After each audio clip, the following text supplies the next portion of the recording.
And welcome to another exciting adventure on the energy that surrounds us. I'm your host, Michael, and tonight's guest is a guest I am so excited to have on the show. We've been talking a little bit backstage, and I can tell you guys are in for a treat with this guest. And I could lay out her entire bio, but that would take forever, and I think it would be better to come from her because it is just so amazing what she does and everything that she's a part of. So I will turn it over to my amazing guest, the one, the only extraordinaire, Rahjeena Drabarni. Thank you, Michael. And it's really an honor that you're having me on today. I'm really appreciative. Um, so, I'm Rahjeena, and I'm also known as the EQ polymath person and, and the alchemist. So, the things about me are pretty vast, and what the things that I do, that's what a polymath is, somebody who is involved in many different things.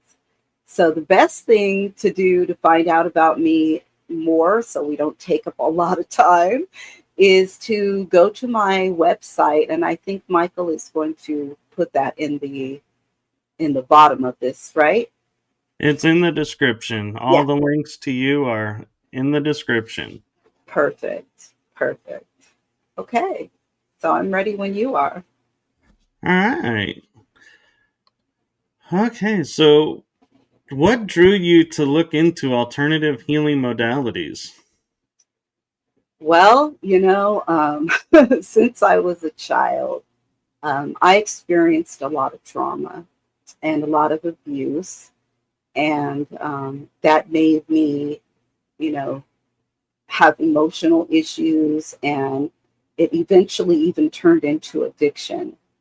Um, And even when I was going through that and going through addiction, I was looking for every way possible on how I could heal myself, because I wasn't offered therapy or anything like that.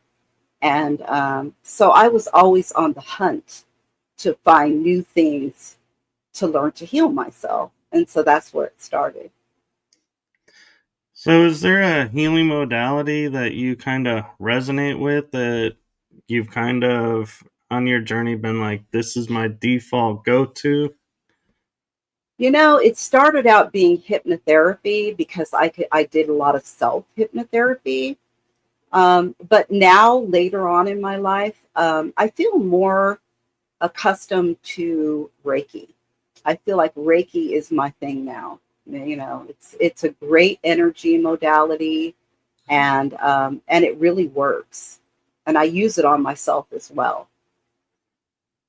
That's very cool. I know what you mean about Ricky. That is really cool.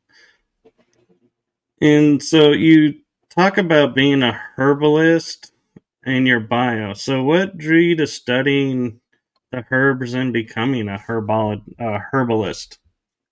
Well, that started in childhood, actually. My father loved to plant things, and he had a great area in the backyard where he had all kinds of herbs and vegetables. We had a fig tree, and so first it was about the herbs with food. Uh, I was raised in a Sicilian family, even though I was adopted. I was adopted into that family. And my mother used to make a lot of stuff with bay leaves and that kind of stuff. So it started with food. And then as I got into the occult and into folk magic, I started learning more about what the herbs do magically. And then later on, I was taught by a Buddhist monk who was my acupuncturist what the different Asian herbs were and how herbs are used medicinally. And then I took some courses and actually learned much more about how to use herbs medicinally. So that's where it came from. So I'm kind of curious because I grew up and I keep hearing the adage in the old days, meaning like up to when pharmaceuticals came in, and not meaning to hit at them. I'm just referring to when we had a shift in medicine that they would always say the cure for whatever ailed you was, I think, like 100 feet around where you were. Do you find that's true? That with all of the herbs and everything, that it really was nature gave you the cure really close by? Yeah, there's a lot of things that can heal, but I'm one of these people that I believe in addition. So if you've got something really wrong with you, physically, I never tell anybody to just use herbs. Go do what the doctor asks and what the doctor tells you to do, but you can supplement that with herbal medications. That's what I suggest. Some people are, like it's poisonous to what the doctors give you. Um, and that can be, but also science and doctors, they really have made some medicines that do help and that do work. Some people don't believe that, but I do. No, that's true. And and I think what's amazing as being like with being a herbalist is what herbs work for you may not work for the next person because we're all unique. And so I And it's think that, not it's not an immediate thing either with herbs. That's the thing. Herbs build up in your body as you take them. So it could take like a month before you have any effects of what you're using for whatever you're using it for. So that's another problem with it. It's a build up thing. It's a natural thing. I never knew it took a month. So I'm Some glad to of them know that. can. Yeah, some of them can. Okay. And I'm kind of wanting to shift gears here for a second, and I'm curious around, do you find sound therapy helps the body in your client's body with massage therapy and acupuncture sessions? And if so, what can you share is a positive effect of using sound therapy? Okay, well, sound therapy is good by itself, and healing by itself. And I use sound therapy. When I do sound therapy, I'm using Tibetan bowls. And these are like very ancient, antique bowls, from Tibet. And I have them all, in notes that correspond with each chakra. Okay. And so using it by itself is very healing. Of course, if you're having a massage therapy or you're having an acupuncture session, playing healing music in the background is only going to help you. And sound therapy has a lot to do with various hertz.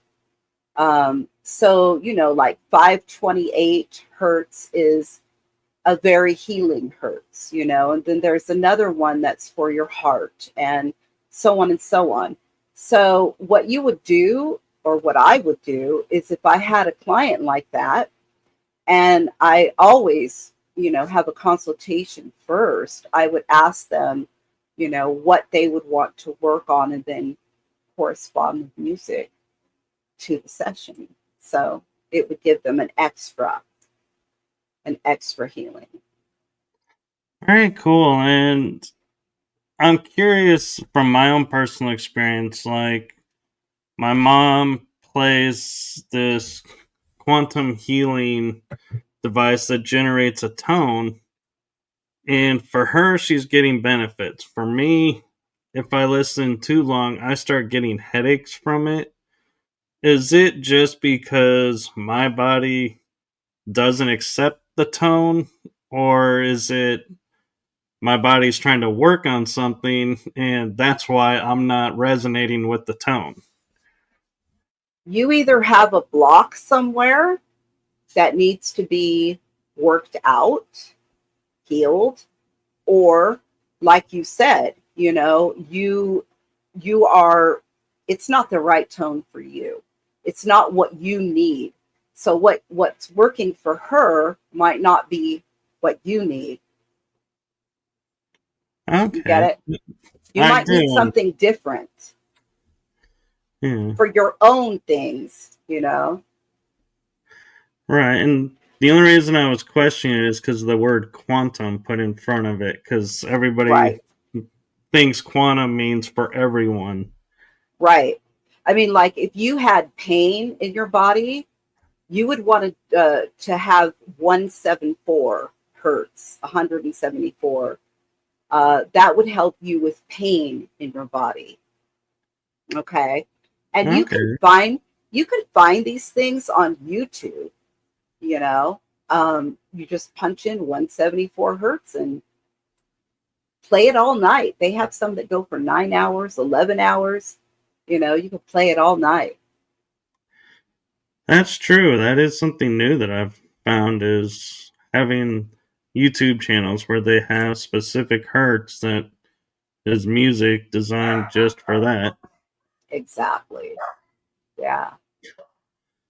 Okay, and on that note, do you find certain chakras more out of balance in your clients and everyday life than others? And is there any insight into it being environmental, societal, or something else that causes all the chakras to go out at like the same time, so to speak? Okay. So to answer your first question, yes, some people have different imbalances in their body, and some are more closed off in their upper chakras, and some are more closed off in their lower chakras. Usually, I see that people that have had sexual abuse or something along that line, or they're in survival, they're like really in survival, and or they feel like their own personal power is kind of zapped, you know, they will have imbalances and blockages in their lower chakras. And, the upper chakras would be like if somebody is not following their intuition, if somebody is not speaking their truth, or holding things back that they want to say, then their throat chakra will be affected and blocked. Or if they're closing their heart off because they've had, some emotional things that have happened that has made them put a wall up, that can do the same thing. But there's more than just 7 chakras in the body. There's actually 114. Right. And I'm curious too with your, if you have like say 4 clients that you're going to be doing chakra work on, Mhm. do you find the universe is like, hey, Regina, you need to work on this chakra. So all 4 of those clients will have the same chakra issue that you're needing to work on. Then you're like, oh, it's going to be one of those days. No, everybody has something different. I've never found the same chakras blocked all the time in the same client, in different clients in the same day. I mean, it's usually always something different. When I do work on people's chakras with energy work, I tend to start seeing the colors. I start seeing the blockages like black spots. And I will literally sometimes start hearing a voice that's telling me why it's blocked and what they need to work on. So after every session, I usually have something that I need to tell them, that's been channeled. So I don't know where that comes from, but I found that happening when I started doing Reiki. That's really cool. And the reason I asked that question was is because a lot of like Reiki healers and a lot of energy workers will say, I get something out of the work that I do on people, and the universe lets me know where and helps me by, I'll see patterns. And so I was just curious if that happened in your line of work. Yeah. Yeah, it does. Yeah. So, is there any benefits that you suggest to clients to choosing acupuncture over other healing modalities to help balance and heal the body and help with their aura? Acupuncture is more about healing the body. Um, the way acupuncture really works is 2 different ways. They either put the needles in along the lines, the meridian lines, which are energy lines in the body, or they literally put them where the pain is.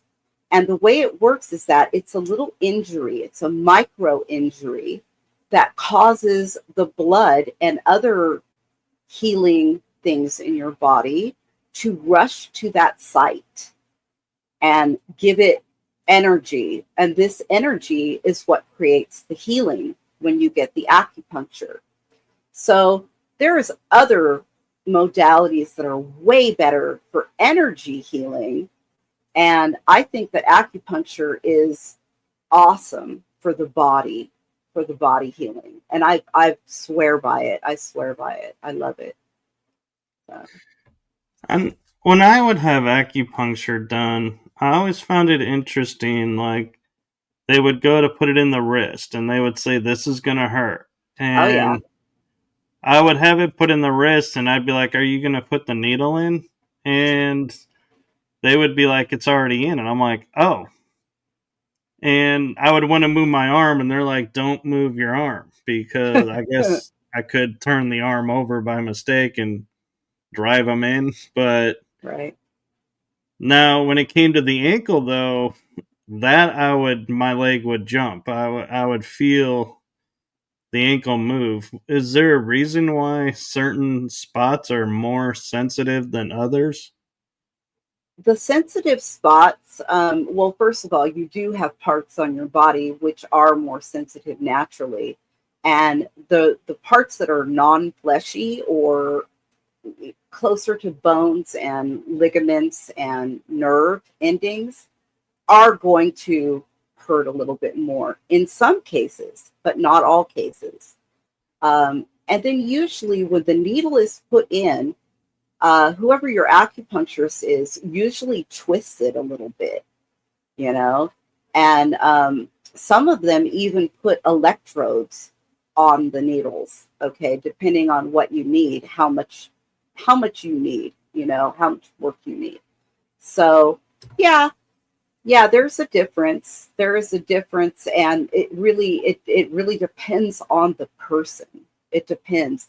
I also think that spots where the healing is needed the most, whether that's on a meridian, which is, because you have all kinds of points in the ear and points on the feet that relate to actual pieces in your body, like heart, lung, kidney, you know.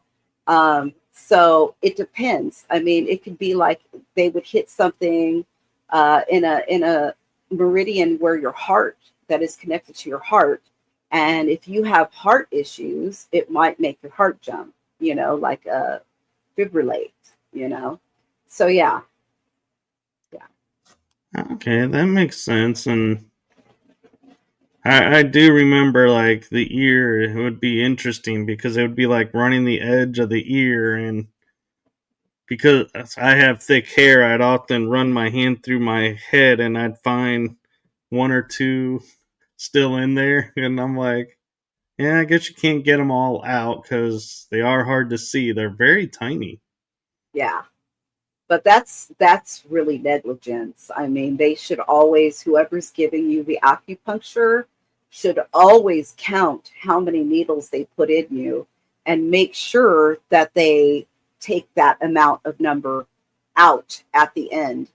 So yeah, you shouldn't be leaving an appointment having needles in you still. That's Well, not like I cool. said, having really thick hair, they disappear in there, and I only found it because I was really like running the scalp and not brushing the top of the hair. Right, right. Yeah. So, do you feel the alternative healing modalities are become going to become more popular as we're shifting into the new energies and the Schumann is changing and everything? I think that's been happening for a while now. I think it started in like the 60s and 70s, actually, especially the 70s, where people started being more attracted to alternative healing. You know, I think that a lot of people are still looking for that because they're getting very disillusioned by the pharmaceutical companies and doctors pushing pharmaceuticals. So yeah, I see a big uptick in people wanting to try alternative healing methods. As time goes on, I think it'll become more. Yeah, And I mean, acupuncture was the first, I think, alternative to be accepted, and medicine. Reiki has now been, I heard, accepted into hospitals as valid treatment. What do you feel like will be the next alternative? Like the hospitals are going to be like, oh, we're seeing a lot of benefits from this, so we want to try this as well.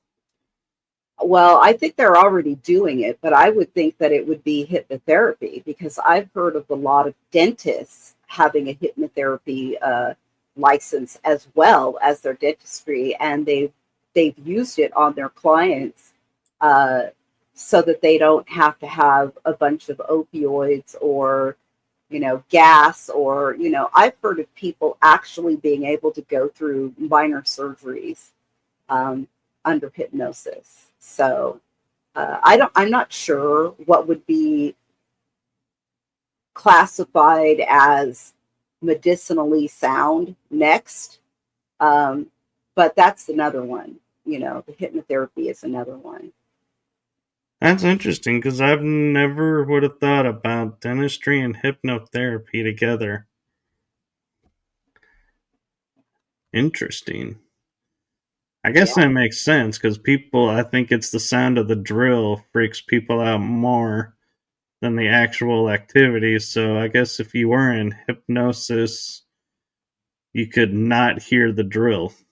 Well, there's also a lot of people who have, CPTSD, complex post-traumatic stress disorder, from going to a dentist. They've got trauma from dentistry, you know, so they are resistant to go back to the dentist. And, you know, I believe that that helps it if they were to have hypnotherapy.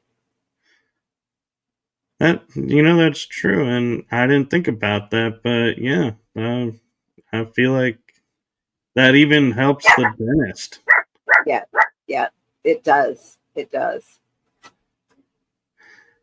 And so we kind of touched on this before, but I just wanted to ask it in a different way: is what alternative healing modality do you resonate with, and why do you feel it is so? It would have to be Reiki. It would have to be Reiki. And I feel that Reiki is like good for everything. It's good for emotional healing and it's good for physical healing. I mean, I've used it on people that were going through breakups, and they're having a lot of emotional pain. And I've used it on somebody that was in the last stages of cancer. And with her, she was on so many medications that it was making her ill, and she couldn't sleep. She could not get a good night's sleep because she was in so much pain because the cancer had spread to her bones. So, interestingly, every night when I would do the Reiki on her, she would sleep through the night and not even wake up to take her medication. It literally relaxed her that much. And this is distant Reiki. I wasn't even with her in the same room. So Reiki is pretty powerful. Pretty It is, powerful. yeah, it is, and it's amazing how I don't know if you would call it the placebo effect or because it's the fact that someone believes it's happening and you are believing it's going through you that makes the remote Reiki work as much as close, or if it's just the body knows the energy and accepts it and knows what to do with it. Reiki is really interesting because the energy does not come from me or the Reiki practitioner. It comes from the universe. Okay. So everything vibrates with energy. Everything. We do, rocks do, herbs do. I mean, everything, plants, and so their energy is vibrating around us all the time. And with Reiki, we are drawing it through us with a symbol. Okay. When you go through the training, you get the activation. Okay. But we use symbols. And there is a symbol, a special symbol that is just for distant Reiki. Okay. And what I do is I connect with the person through their photo, through their energy, and through their name, because every name has a special vibration in the universe as well. So that is the connection. But, whenever I do distant Reiki, I always do the special symbol that goes with it. So Yeah, it opens the portal. It opens the portal of energy, if that makes sense. it does. Yeah. And so a thing that's rising up and people are taking new looks at right now, and there's a little bit of positive and negative viewpoints about it, is shadow work. And so do you feel shadow work is something you find beneficial when you're doing your healing sessions? Shadow work is beneficial for everybody to do. But I don't necessarily do that with my sessions. Shadow work is something that was created by Carl Jung. And it's almost like it requires, it's like what they say, the darkest night of the soul. Something that your shadows are things inside of you that you're not aware of, but they're there. Okay. And working through them is a real difficult emotional journey. And that's not anything that could be done in a single session, or I wouldn't bring that out of somebody if I'm, for instance, working with them, with Reiki, or giving them a reading, a tarot reading or something. It's not something, I mean, even though I do some uh, counseling or some life coaching during or after my sessions, or during my tarot readings, shadow work isn't something that we get into. I do, however, have packages where I will guide. It's like a whole thing, it's a whole package of weekly sessions that go over months, that I will guide a client through it, through their shadow work. But it's not something that's just, thrown into another session of something else. No. Right. I was more thinking of it as like if you're saying somebody has a low back issue and you're like, oh, this is a past life and, we can heal it that way. That shadow work may come up in that past life to look at. And so that's where I was seeing, I wasn't meaning like, okay, what is your issue now? That's where I was. Usually usually I do my past life work with hypnotherapy. Okay. So when that happens, yes, I will definitely see things, and you will see things, and you will, under hypnosis, you will tell me the things you're experiencing, and we deal with them in the session of hypnotherapy. Yeah. Okay. And so you deal with something called emotional intelligence. Can you explain and describe what emotional intelligence is to you and how we can recognize it? Yes. So emotional intelligence is when you can, well, first of all, you know who you are, okay? And you are able to decipher what you're feeling in real time. So if you got pissed off at somebody, some people act passive aggressive, or they act in certain ways, and they don't realize that they're just acting out.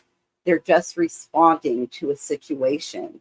Instead of looking within and saying, naming that feeling, I'm angry, you know, this hurt me, and that's why I'm angry. Going back to the root. Now, when you are emotionally intelligent, you're able to do that immediately. You're able to go there and know what you're feeling. And emotional intelligence is also understanding other people's feelings, having empathy, being able to communicate.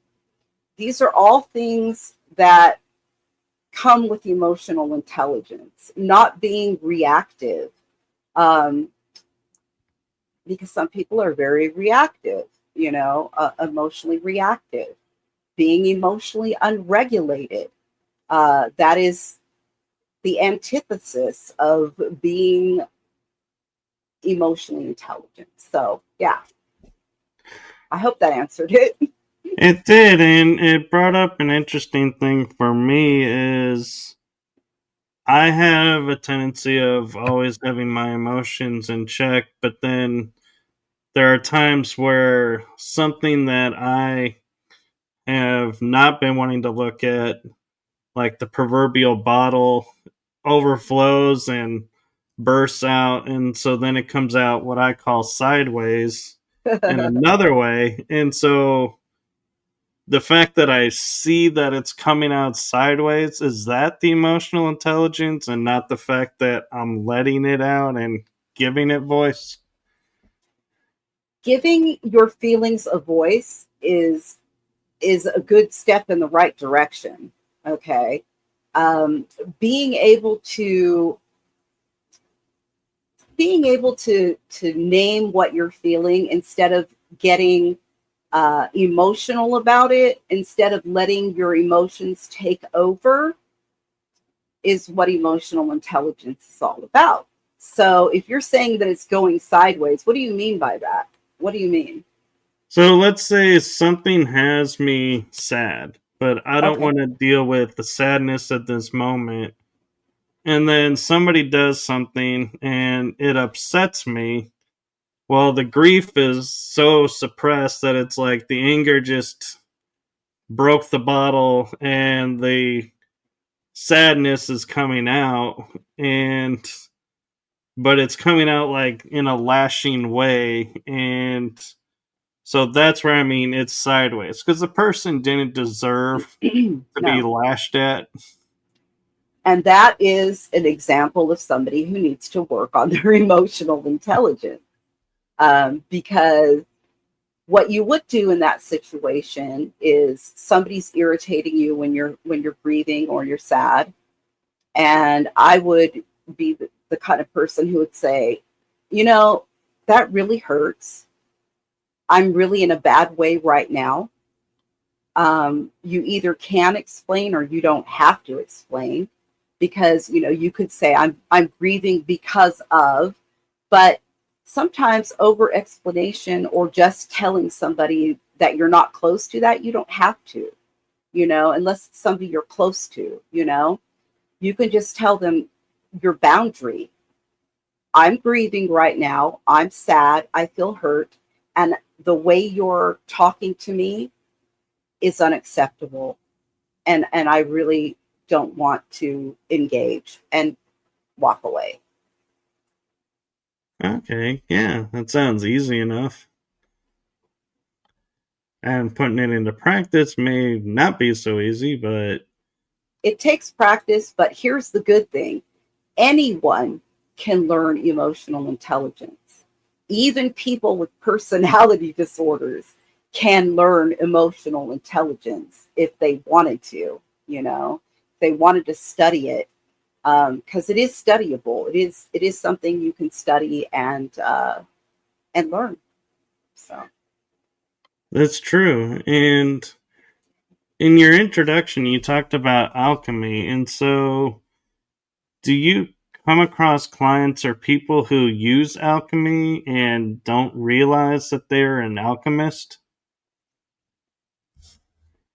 alchemy is two different things. So historically, alchemy had to do with metals and changing metals. But later on, I think it was, it's the 20th century with Carl Jung.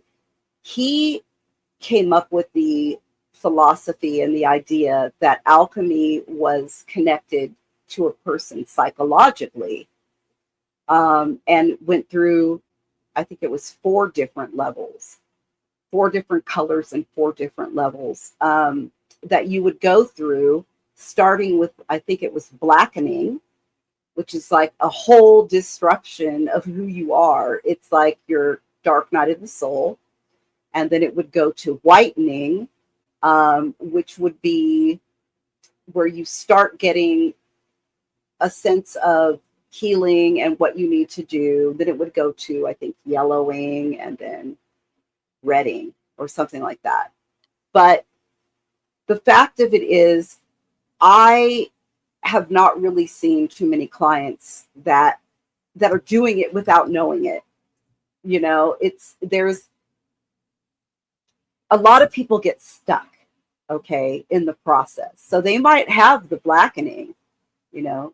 There's also 7 layers, that are also alchemy, but they would get stuck, like they're going through the dark night of the soul, and maybe they start getting some epiphanies and they want to start healing. And that's usually when they come to see me, at that point. So, can I bring them through the steps of alchemy? Sure. Sure, I can. If they're interested in that. Yeah. So I'm curious as to your thoughts around. I hear a lot of people nowadays saying like alchemy is just transformation. It's and so is that would you agree with that sentence or would you be like it's Absolutely. okay. Absolutely. It's transformation. Yes. Okay, and so here's an interesting question that I thought about for potentially anyone who's watching this show, and that is how can you help someone see the signs that they're in a relationship with a narcissistic partner? Any advice on how to safely leave those types of relationships? Yes. Okay. The main thing you want to look at to know that you are in a relationship with a narcissist is behavioral patterns. Everybody has bad days. Everybody can be negative or uh, reactive depending on what kind of, what they're going through. Not everybody is emotionally intelligent, but that doesn't mean that somebody's a narcissist, okay? Just because they react toxically at different intervals, depending on what's going on in their life. Um, Behavioral patterns are a different monster, okay? If somebody is showing the same type of behavioral patterns over a period of time, they're usually somewhere on the spectrum of narcissism. Yeah.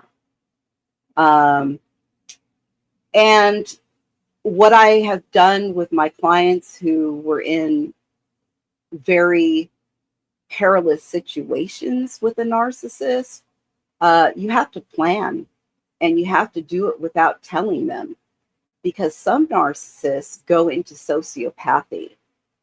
And when that happens, these are high on the spectrum narcissists.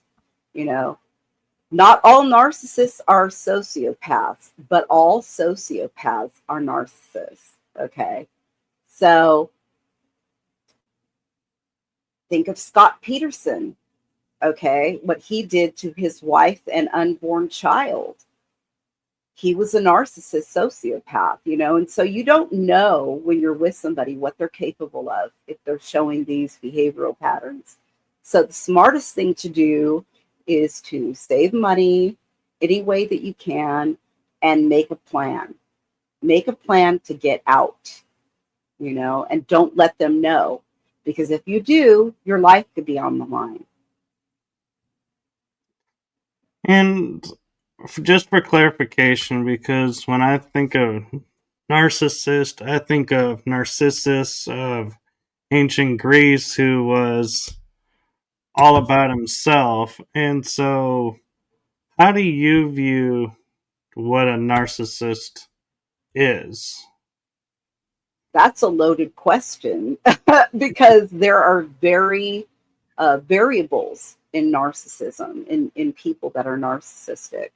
Um, Narcissism is on a spectrum, okay? And at the lower end of the spectrum, everybody can pretty much have those kind of a little narcissism with their ego here and there. And it's kind of necessary because if you don't have any ego, then people can walk all over you and treat you like a doormat and abuse you, and you have no boundaries. And, that's not good either. So, as you move up on the spectrum, more narcissistic tendencies come out. But to answer your question of the variables of narcissists, there's somatic narcissists who are very sexual and into their bodies. There are vulnerable narcissists who usually are very self-depreciating, and they're kind of like quiet people, or they act like they are. There's covert narcissists. They can be a little bit more talkative than the vulnerable narcissist, but they hide. They are very good at hiding who they are. Okay. There's Machiavellian narcissists, which are really dangerous narcissists. There's malignant narcissists who are really, really toxic. They're like at the high end of the spectrum. And they try to destroy people. And it's usually out of envy and jealousy. Unfortunately, they'll do that. Okay, and one last question about the narcissist is Linda Judd is asking, do you think it's true that narcissists have no empathy? I do. But then again, Linda, thanks for your question. There is a spectrum, like I said. And, I would say absolutely the narcissists at the higher end of the spectrum do not have empathy. I've seen mid-level narcissists that actually can start becoming self-aware with a lot of, they either have to have like a narcissistic break, uh, where they've lost their job, or they've lost their, somebody who loved them, their relationships, or their children. Something very heavy has to happen to them, and they might start becoming self-aware, that they're doing these bad things. But up higher on the spectrum, they are not self-aware. They think everyone else is, to blame for whatever goes on in their life, and they don't have empathy. They do not. Thank you. And, you know, we talk about healing our traumas and everything as an adult, but when it comes to like childhood traumas, do you recommend to clients facing childhood traumas using a specific healing modality, or do you use a shamanistic approach? That actually depends on the client. But my first mode of advice for somebody, I mean, because that's where shadow work starts happening too. These are things that are stuck in the childhood, and it's the same for addicts and people who are addicted. There's usually a trauma, something that has emotionally traumatized somebody as a child, and it can be one event or it can be several events that just don't stop, that even move into adulthood. But what will happen is, I would say therapy. Start with therapy. I don't, I think that the healing modalities, the alternative healing modalities help with this, with your energy, and getting that cleared up. But just helping with your energy is not going to get to the root of the problems that were created in childhood, the emotional problems. Those have to be worked out in therapy. And the best route is EMDR. The best route is EMDR. Talk therapy if you have somebody that is trauma informed. And I do help people with narcissistic relationships and, going through their trauma. I am trauma informed, and I do help people in that capacity as well. Okay, thank you. And what do you view addictions truly are, and do you think one can ever truly overcome and heal completely from an addiction? Addictions are started in childhood. Like I was saying, something, some kind of trauma happened that was so hard to accept, so hard to get over, that feeling the pain of that trauma would feel like you're being annihilated. like you're going to die if you feel that. So any type of addiction is something that is used by the addict to stuff their feelings down, to numb them. And I don't care if it's sexual addiction, if it's gambling addiction, if it's alcohol, if it's drugs, any type of addiction is used to keep yourself focused on the addiction and not on what's really causing it inside.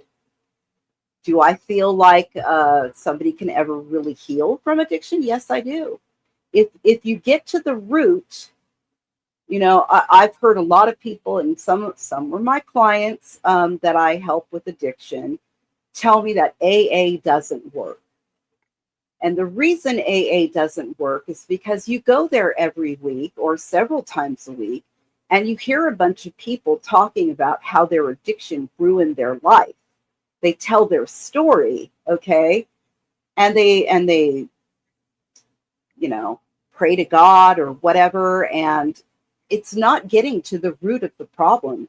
It's like a Band-Aid that they're wearing.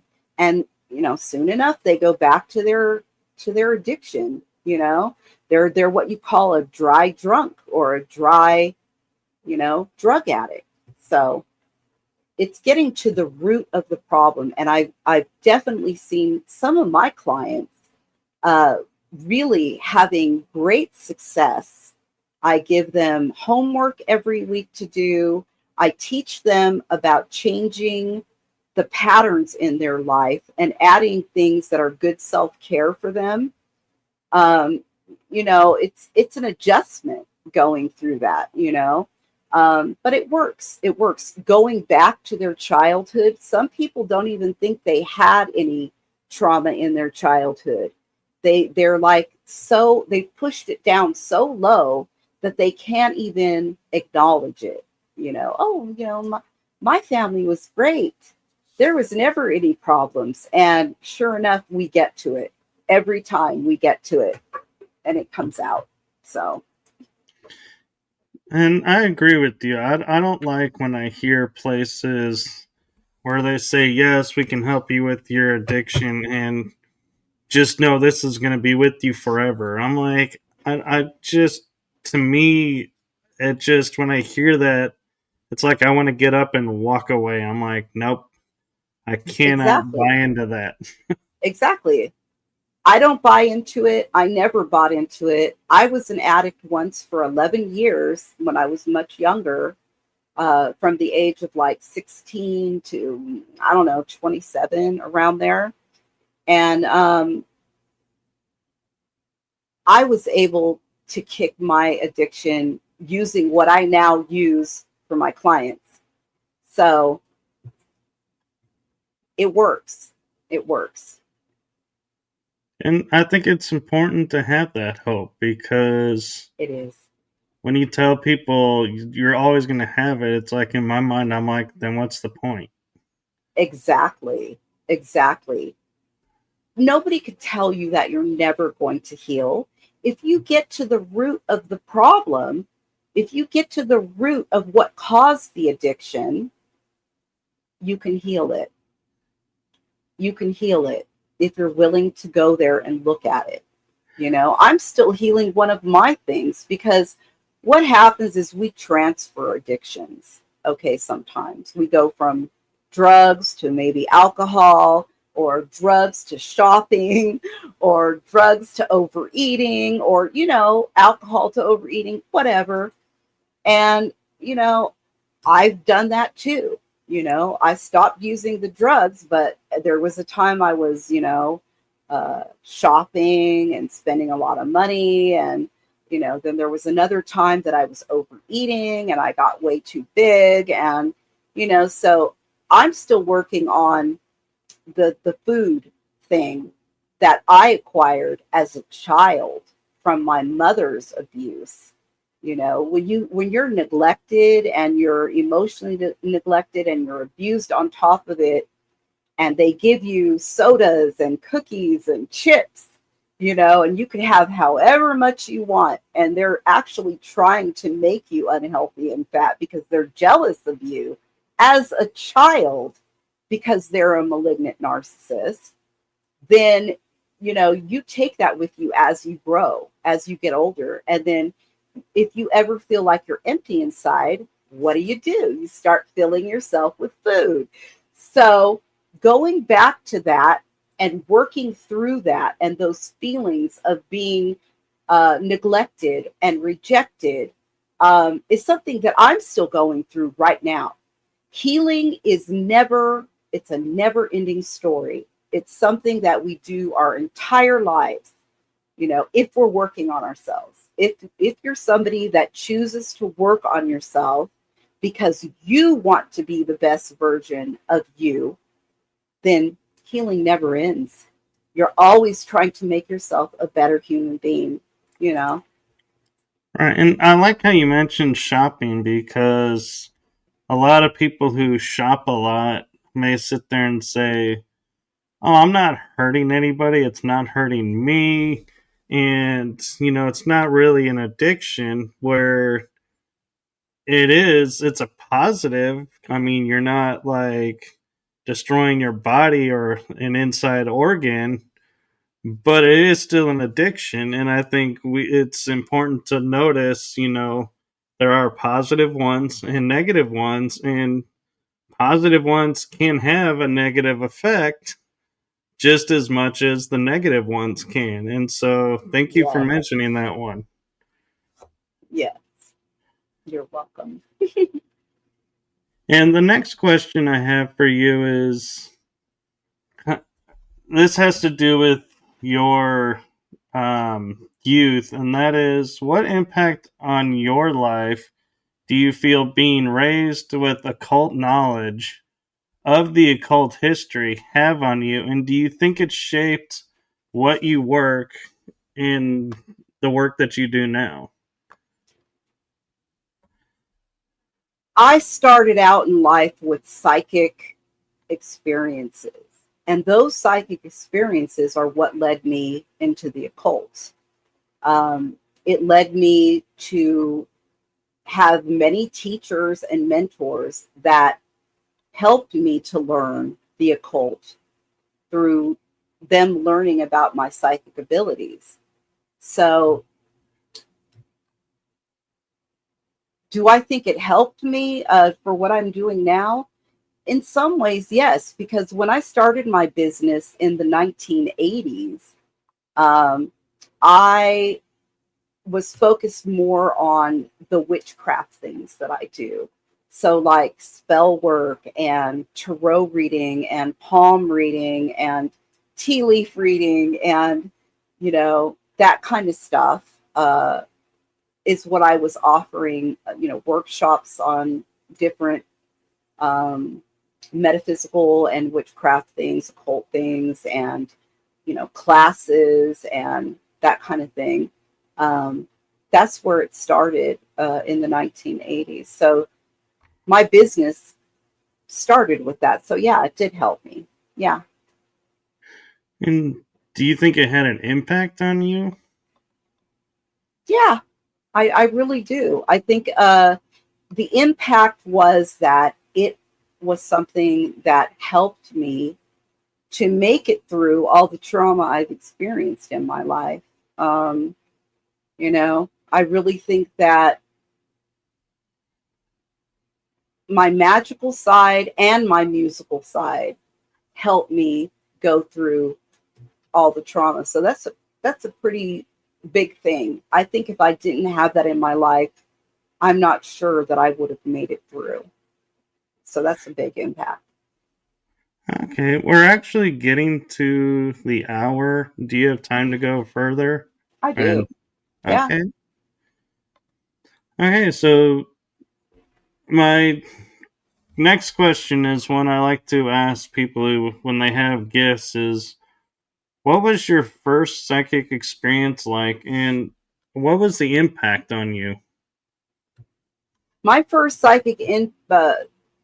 experience happened when I was 3 years old.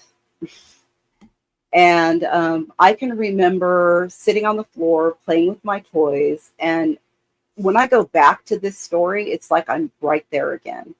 I could see my mother washing dishes in the kitchen from where I was sitting, and I was playing with little people, little wooden people. And it was like I saw a movie screen come down in front of my face. Like when you have a projector and the screen, it was like one of those screens coming down in front of my face, and it got bigger and bigger and bigger. And I saw my father, and I saw a couple of my uncles, and they were in a field.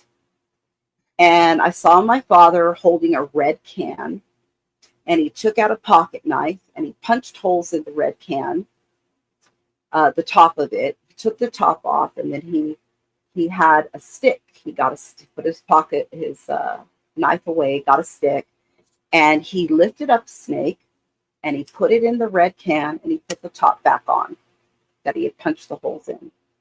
And I got really excited and I told my mom, Daddy's got a snake. Daddy's got a snake. And she's like, I don't know what you're talking about. He's not even here.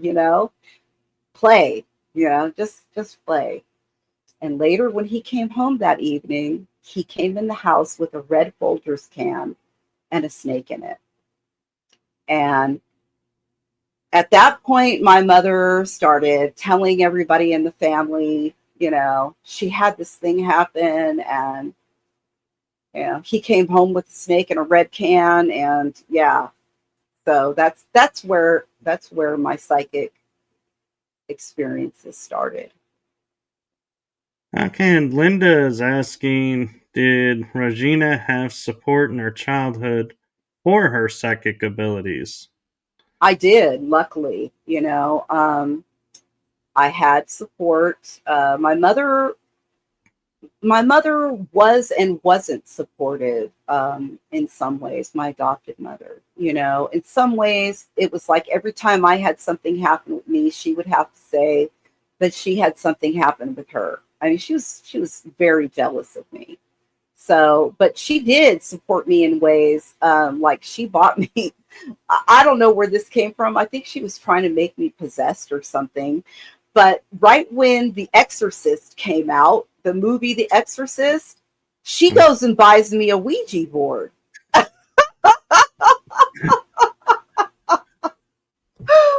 So, Oh boy. yeah. So, and then I had my grandma on my dad's side who came from Palermo, Sicily. And in Palermo, she was I guess she was whatever kind of witch in Sicily, or a wise woman or whatever. People used to go to her, for readings and healings and these kind of things. And she used a lot of olive oil.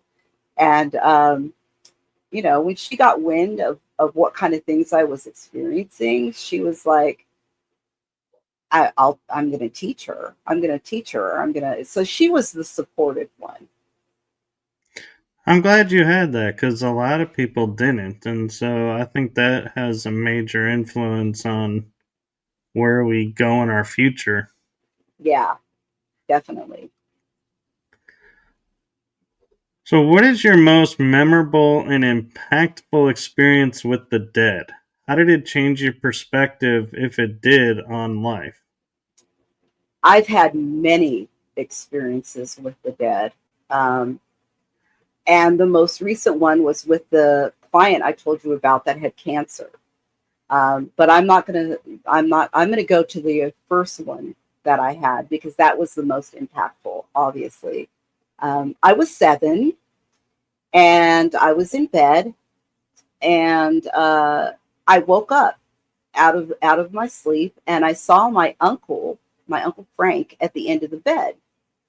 And he looked just like we do, solid, and it was him. And he started talking to me, and he asked me if I would tell his wife, my Aunt Mamie, and his son, Frank Jr., that he loved them. And I said, "You're silly, Uncle Frank. You could tell them yourself." And he said, "Just do me a favor and be a good girl and tell them that for me. And I said, okay, okay, you know, and yeah, bye bye. And so after that, he walked out, he left after I promised him I'd tell them that. The next day, I got up, I'm eating my cereal, and I told my mom, why was Uncle Frank in my room last night when I was sleeping? And she said, Uncle Frank wasn't here. And I said, yes, he was. He was here. He came in my room. I described what he was wearing. I told her what he said to me, and she just poo-pooed me like, you have such an imagination. What's wrong with you? Kind of thing, right? And sure enough, later that day, I was playing in the hallway, and the phone rang, and my mom picked it up, and I heard her crying. And I went to the doorway and I peeked in, and she was crying. And she's all, oh no, oh my God, and blah, blah, blah, blah. Well, what I found out was that the night before, my uncle was doing what he always did every night. He was sitting in his easy chair watching the news, and he would fall asleep in his chair watching the news. Then my aunt would come out and wake him up and say, come on, come to bed, right? When she went to go wake him up, he was dead. He had Oh, wow. transitioned.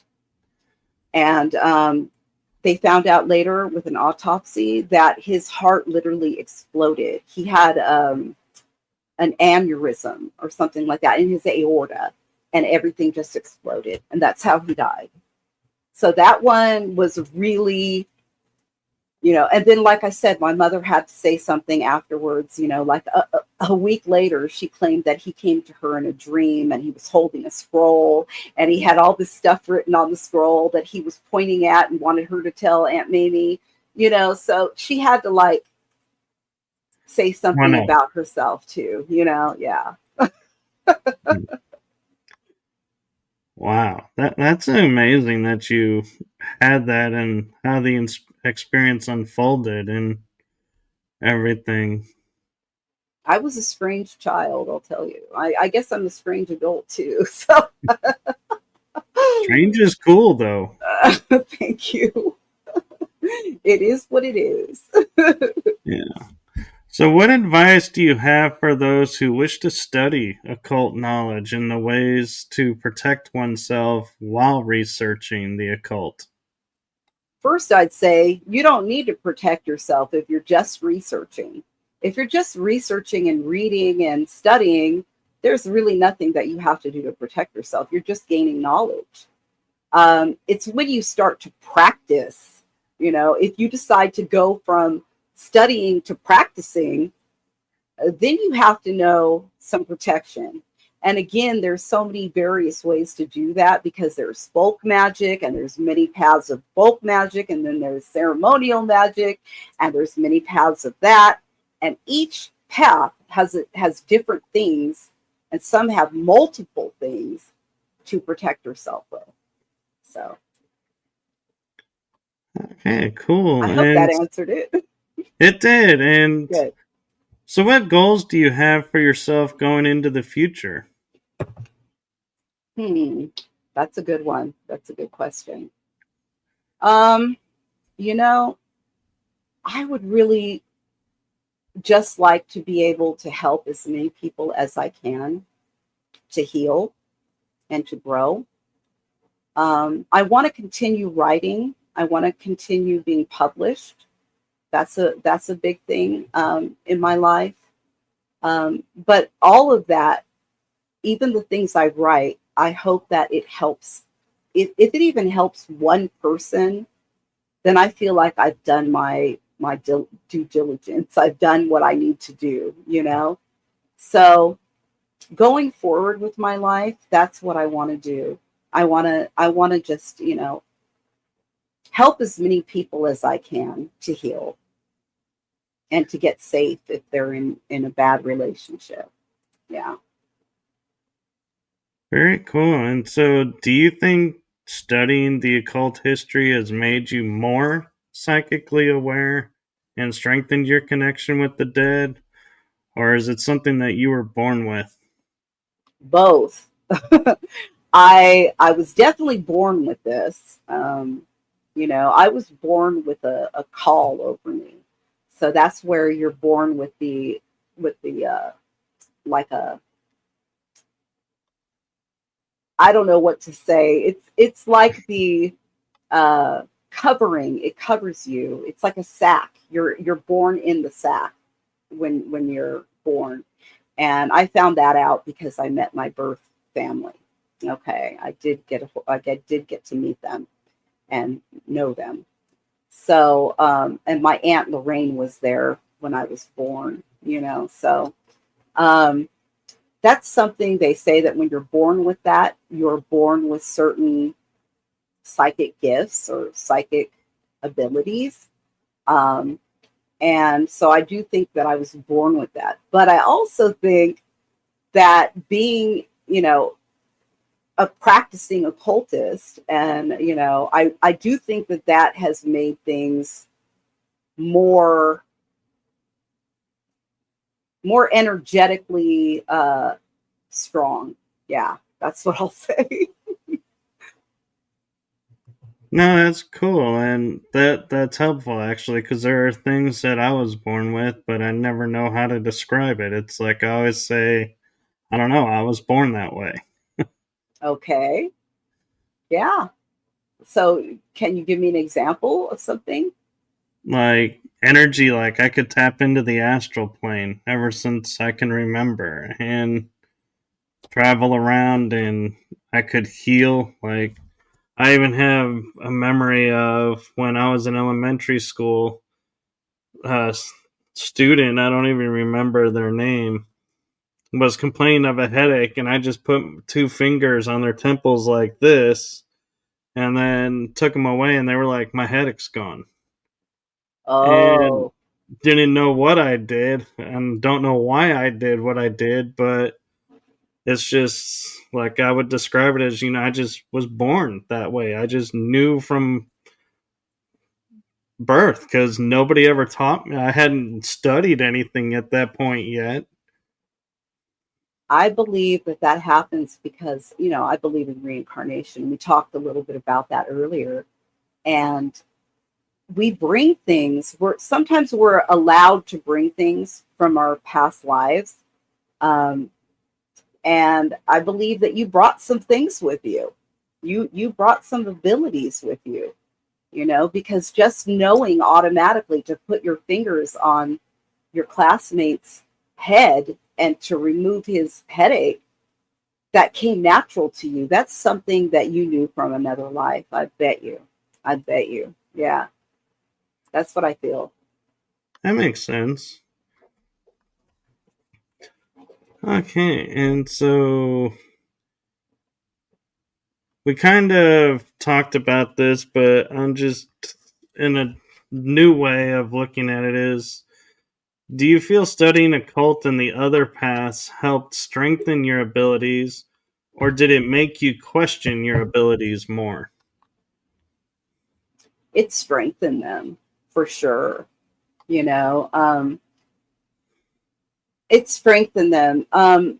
Things have happened in my life that magically and that aren't explainable. Miracles and stuff like that have happened in my life, and they aren't explainable. But I really believe that these things have happened because of what I work with and what I do. Yeah. And I'm wondering too is with everything that you're involved in and working with clients and working on yourself, what advice do you have to everyone about how do you find balance in your life with everything you do and everything that you're tapped into? Well, I have a practice. I have to keep myself balanced. So I have a daily practice. This involves visiting my altars and doing stuff at my altars. This involves meditation. This can involve, depending on if I'm in pain that day, self Reiki, it involves being grateful every day. I literally wake up every morning and say something, um, to my spirit team and to those spirits that are with me every day, and how I'm grateful for this or that. Being in a state of gratitude brings joy to your life. you know Even the small things, like, hey, I got up out of bed and I could walk to the bathroom today. Even something like that. I can go make a cup of coffee. There's people that don't have coffee. So being being grateful, and then of course, you want to move your body too. It's not only about energy and about emotional things like being grateful. It's about moving your body too. You have to have a balance of, mind, body, and spirit. So I try to do that every day, and that's what I do with my early time. And then when I get later in the day, usually afternoon, is when I start working with clients, or I start writing, or I start studying. you know so I have my time set every day to take care of me. Keeps me balanced. That's great. And one thing I've noticed from talking with a bunch of friends that do work with clients is they tend to get into a pattern of putting all their clients first and them taking care of themselves second. So, what advice do you have for people who get stuck in that pattern of, oh, the client called, so I needed to take care of that and help them, and I wasn't in the best of space, and but they needed me, so I had to help them, and then it just continues because another one calls and another one calls or emails. Yeah, I admit that probably about 20 years ago, I did the same thing. And what it does is it creates burnout. It creates burnout, and then you can't help anybody and you can't help yourself. So you need boundaries. You need to have firm boundaries.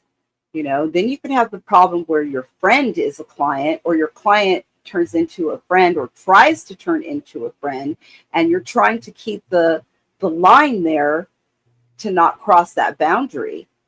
And people will throw the friend card at you. Well, you're my friend, so you should help me, and I need your help right now. And you have to have firm boundaries that make it so that you can take care of yourself first, and you don't let people step on you, you know, saying that they need you right now.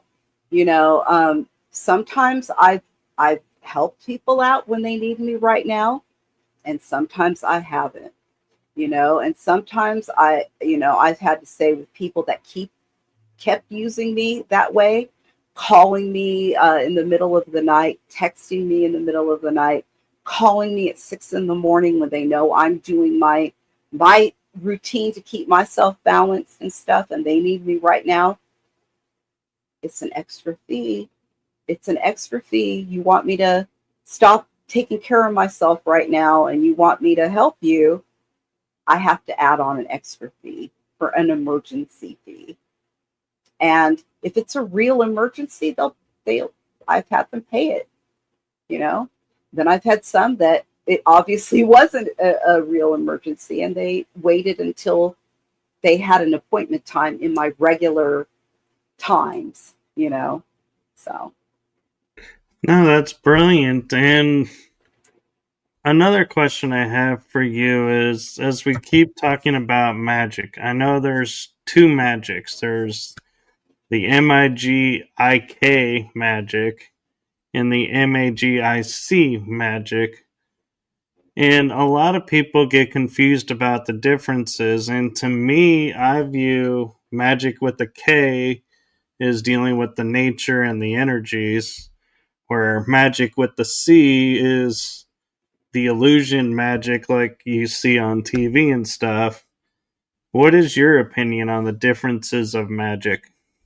Well, for one, I agree with what you said. That is the way I look at it too. But in the occult community, some people still call it magic with a C, and some people call it magic with a CK. And the way they say that is that people that are doing ceremonial magic, I think this started with Crowley, okay, and the Golden Dawn. I believe that he was the first one to call magic with a CK, write magic with a CK. And so some people use it and some people don't. I use it. But yeah, I would think that magic with a C is more towards the illusionist, the magic that you see in Las Vegas or, yeah, Like the pick a card, any card. exactly. Yeah. Yeah. So, along those lines, and I know this has nothing to do with spiritualism and all that, but like mentalism, I've often wondered, is mentalism really just an illusion that's being portrayed on people, or is it really a psychic gift that's just not been properly identified or you trained properly, that they're using it that way, but it really is something like that? Mentalism is something that I think it was the 19th century or the early 20th century when people started talking about mentalism. And this also came around the period of spiritualism, where they did the tapping and all this other stuff. Um, I've never really been into that. I've really never went in that direction. But I think mentalism is a lot like energy. We can't see it, we can't touch it, but it's there. So, Okay. they just don't have the scientific proof for things yet. But that doesn't mean that those things aren't real. Some people have experienced these things and they feel very real. So, I think that as time goes on and our technology gets more advanced, that some of the things that we can't see will be proven. I believe that. Very cool. And so we're approaching the hour and a half mark, and I'm just curious because we mentioned where people can find you as in the description earlier when we started.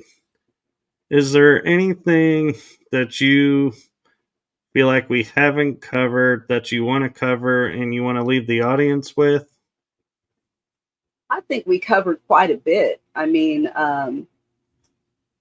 I have a lot of skills that we didn't touch on, but if anybody's interested in what I can offer, I would still suggest to go to my website, and everything I do is listed there. So yeah, I'm a person that likes to help people, and everything that I use, every skill that I know, I have used on myself first, before I have offered it as a service. So yeah. Well, thank you for modeling the adage of physician heal thyself, as I think a lot of people don't, is they forget that. And so thank you for modeling taking care of yourself and putting yourself on equal or first status. Thank you. I appreciate you having me on. Yes, and I appreciate you coming on, and before I let you go, there is, talking about gratitude and everything. I know, we just met, and first talked in face to face right before going live. So thank you for trusting me and coming on to my show. And Absolutely. from the heart of me and my show to you, thank you for your service to humanity and all that you do. Thank you. Thank you very much. Thank you for having this platform that features people like me, because it's getting out to the world that, right now, there's so much going on in the world that is, and in the United States, that is very difficult. And a lot of people are having really harsh emotional things happen, and a lot of struggles. And for you to be having this platform where people can, you know, be out there to help others, it's a big thing. It's a very good thing that you're doing. So thank you. Thank you. And I always like to leave people with a message of hope. And I'm just curious, with your background and everything, is there like anything you feel like hopeful that you want to leave with the audience and in general as a whole? I think that humans as a humanity would be better if they just focused on themselves and working on becoming the best versions of themselves rather than looking outside of themselves, and complaining about what everybody else is doing or judging what everybody else is doing. If they just focused on themselves and their own life and their own personal beliefs and their own things that make them who they are, the whole world would be better. I really believe that. The whole world would be better. I agree. And to me, that there's a fine line on that path of not being selfish, but being in service. And so that is one thing to watch as you're doing that because, yeah, it is important to take care of yourself and to do your work and to do everything, but not, and I don't know if you'll agree or not, but not at the expense of putting yourself as a higher place than everybody else. And I so, agree. I agree. I totally agree. I've learned my skills and I've earned my skills, but I'm just a human just like everyone else, and I'm still working on me. And I'll be working on me till the day I die, because that's something that I want for myself, you know. Um, I want to bring the best me to the table, to any relationship. And if we all recognize that we learn through relationships, um, we'd be a little bit more appreciative and kind to the people that we have in our life, you know. yes, I agree. And so, with that, again, I say thank you. And hopefully, in the future, we'll have you back on as a I guest. love that. I love And that. thank you. And thank you to everyone in the chat room and for all Thank the you. questions. Thank you, everyone. And with that, I'm going to say good night to everyone and make it a blessed night, day, evening, wherever you are in the world. And Thank you, Michael. thank you. And with that, we are going to say good night. Good Good night. night, everyone. Good night.